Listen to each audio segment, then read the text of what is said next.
think this would have been where everything was most gloomy.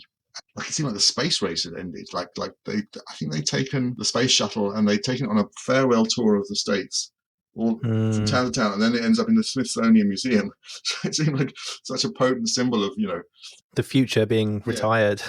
And even at the time, there was very little futuristic films being made. It was all like everything seemed to be sort of Game of Thronesy, sort of like set in some.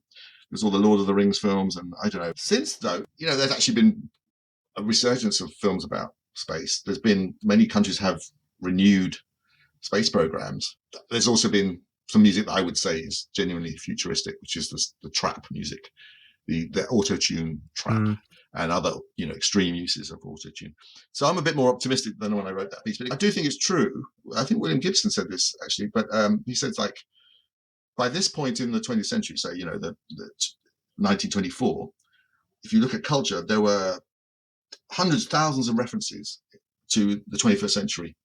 And like, if you look at now, like no one talks about the 22nd century, do they? We don't have these sort of years that we're like, I don't even really have a picture of what 2050 is going to be like, except it's probably going to be terrible.